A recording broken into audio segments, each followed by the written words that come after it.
Hi friends, आप लोग कैसे हैं। आशा करती हूँ आप सभी अच्छे होंगे। जय श्री राम दोस्तों। आज हम अपनी सीरीज में एक नए प्रसंग के साथ आए हैं, जिसमें रावण श्री राम जी से कहता है कि हमारे अंतिम समय में आप मेरे साथ रहिएगा। इसी विषय पर हम चर्चा करते हैं। आइए देखिए। जैसा कि आप लोग जानते हैं, रावण ने कहा था अंतिम समय में मेरे पास रहना प्रभु श्री राम। जैसा कि आप लोग जानते हैं, रावण ने कहा था अंतिम समय में मेरे पास रहना प्रभु श्री राम।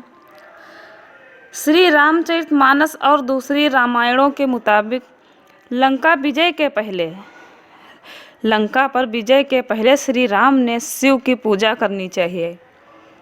प्रभु श्री राम ने सोचा कि लंका पर विजय करने से पहले प्रभु शिव जी की पूजा करनी चाहिए, लेकिन शिव की पूजा बगैर यज्ञ के पूरी नहीं होती है। श्री राम जी ने कहा शिव जी की पूजा बगैर यज्ञ के पूरी नहीं हो सकती। उस समय रावण जैसा महाज्ञानी यज्ञ संपन्न करने वाला कोई पुरोहित नहीं था।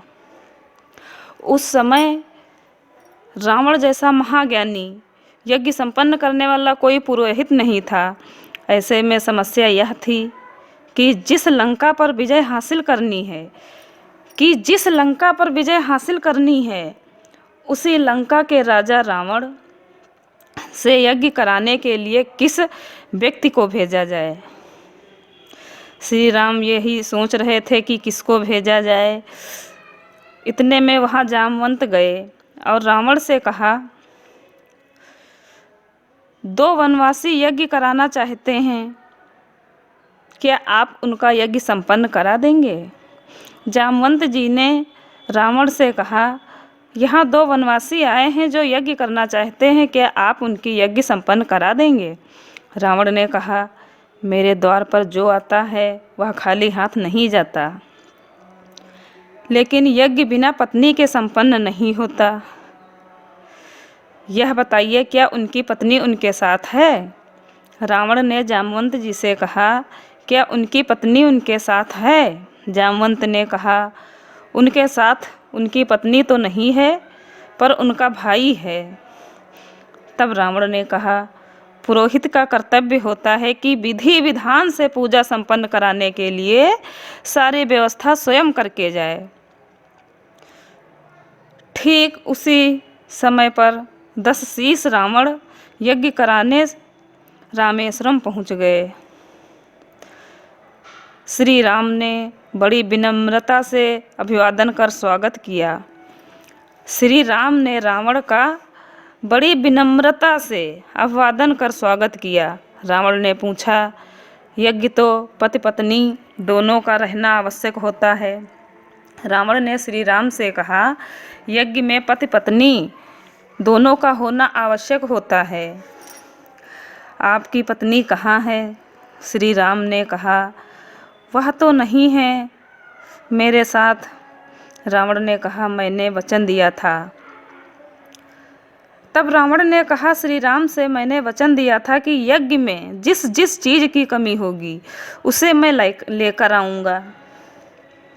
तो राम सोचने लगे, शांत हो गए, चुपचाप बैठे रहे। तब तक माँ सीता रथ पर बैठकर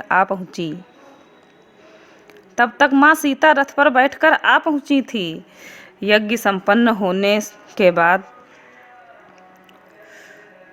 और यज्ञ को संपन्न कराया विधि विधान से। रावण पुरोहित ने सारी यज्ञ पूजा करवाई। विधि विधान से सारी पूजा हो गई, यज्ञ समाप्त हो गई। महाराज आप जानते हैं, श्री राम ने कहा रावण से, महाराज आप जानते हैं बिना दक्षिणा दिए यज्ञ पूरा नहीं होता है। तब रावण ने कहा, यदि देना ही चाहते हो तो मेरे अंतिम समय में आप दोनों भाई मेरे पास उपस्थित रहना। मैं समझ जाऊंगा यही मेरी गुरु दक्षिणा है। वैसे तो रामायण में ऐसे बहुत से प्रसंग हैं जिनको हमको अपने जीवन में उतारना चाहिए। बहुत सी ऐसी बातें हैं जिनसे हमको उनसे कुछ सीखना चाहिए, उनके चरण कमलों पर चलना चाहिए। मातृ प्रेम है, भ्रातृ प्रेम है और अपने सेवकों के प्रति प्रेम, ऐसी बहुत सी घटनाएं हैं जिनसे हमको बहुत कुछ सीखने को मिलता है। इसी के साथ हमारा आज का प्रसंग यहीं पर समाप्त होता है। अगर आप लोगों को अच्छा लगे तो मेरे वीडियो को सब्सक्राइब करना, लाइक करना और इसी तरह अपना प्यार देते रहना। जय श्री राम। और मिलते हैं कल। प्रभु राम के आगमन की तैयारी करते हैं और उनके आगमन का स्वागत करते हैं।